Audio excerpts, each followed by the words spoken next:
त्यांच्यामुळे लाखो घरांचा उद्धार झाला, दीनदुबळ्यांना जगण्याचा अधिकार मिळाला. कोटी कोटी अभिवादन त्या महामानवाला, ज्यांनी संविधान रूपी समतेचा अधिकार दिला. सूर्याप्रमाणे तेज देणारे व्यासपीठ, चंद्राप्रमाणे शीतल छाया देणारे परीक्षक व चांदण्याप्रमाणे चमकणाऱ्या माझ्या मित्र आणि मैत्रिणींनो, सर्वांना माझा नमस्कार. माझे नाव मानसी शैलेंद्र भादवे आहे. मी इयत्ता 10वी ब मध्ये शिकत आहे. माझ्या विषयाचे नाव माझे आवडते आदर्श व्यक्तिमत्व डॉक्टर बाबासाहेब आंबेडकर. हवा वेगाने नव्हती तर हवेपेक्षाही त्यांचा वेग होता. हवा वेगाने नव्हती तर हवेपेक्षाही त्यांचा वेग होता. अन्यायाविरुद्ध लढण्याचा त्यांचा इरादा नेक होता. अन्यायाविरुद्ध लढण्याचा त्यांचा इरादा नेक होता. असा भीमाईचा लेख लाखात नव्हे तर जगात एक होता. असा भीमाईचा लेख लाखात नव्हे तर जगात एक होता. डॉक्टर बाबासाहेब आंबेडकर यांचे संपूर्ण नाव भीमराव रामजी आंबेडकर असे होते. त्यांच्या आईचे नाव भीमाई रामजी आंबेडकर असे होते. बाबासाहेबांचा जन्म 14 एप्रिल 1891 साली मध्य प्रदेशातील महू या गावी झाला. त्यांचे माध्यमिक शिक्षण मुंबई येथे झाले, तर त्यांनी पुढील शिक्षण परदेशातून घेतले. वर्गाच्या बाहेर बसून, पावाच्या तुकड्यावर दिवस काढून, दिव्याच्या प्रकाशात बसून ते पहिले मॅट्रिक पास झाले. ते 18 तास अभ्यास करत असे. हे आपल्या सर्वांसाठी खूप प्रेरणादायी आहे. जगावं कसं, अन्यायाविरुद्ध लढावं कसं, संघर्षातून घडावं कसं, वादळासमोर उभं राहावं कसं, हे त्यांनी त्यांच्या कृतीतून आपल्यालाच नव्हे तर संपूर्ण जगाला दाखवून दिलेले आहे. दलितांची तुम्ही तलवार होऊन गेलात, अन्यायाविरुद्ध प्रहार होऊन गेलात.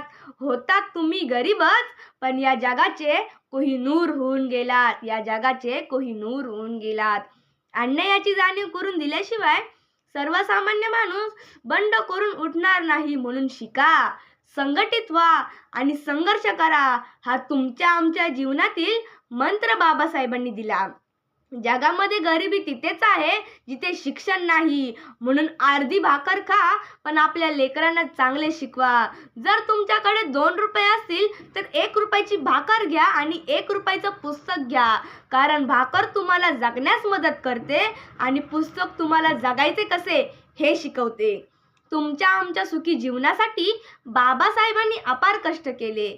देह झिजला म्हणून तुमचा आमचा देह सजला.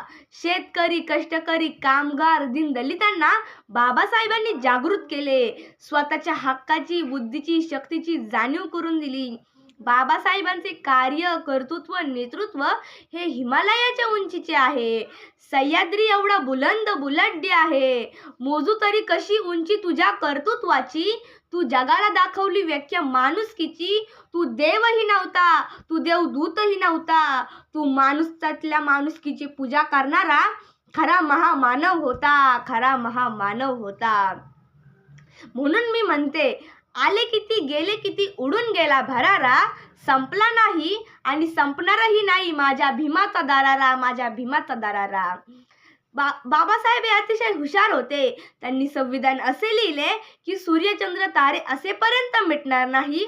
ऋण बाबासाहेबांचे या जन्मात फिटणार नाही. या जन्मात फिटणार नाही. अंधारच होता त्यांच्या नशिबी, त्यांना प्रकाशाचं दान दिलं. अंधारच होता त्यांच्या नशिबी, त्यांना प्रकाशाचं दान दिलं. मानावे किती तुमचे उपकार बाबासाहेब. तुम्ही तर या देशाला संविधानही दिलं. या देशाला संविधानही दिलं. शिक्षण हे वाघिणीचे दूध आहे. त्याला जो कोण पिईल तो गुरगुरल्याशिवाय राहणार नाही. हा मोलाचा संदेश दिला. आज भारताचा जो काही कारभार चालतो तो फक्त आणि फक्त बाबासाहेबांनी लिहिलेल्या संविधानावरच चालतो. संविधान लिहिण्यासाठी 2 वर्ष 11 महिने 18 दिवस एवढा कालावधी लागला.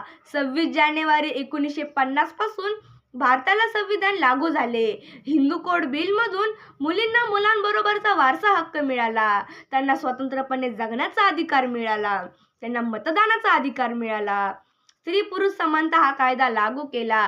पहिले स्त्रियांना चूल आणि मूल होते, पण आता भारतीय संविधानामुळे महिला आज राष्ट्रपती, खासदार, आमदार, मंत्री, सरपंच व इतर कोणत्याही पदावर आहे. हे बाबासाहेबांचे उपकार आहेत. बाबासाहेबांनी संविधान खूप मेहनतीने लिहिले.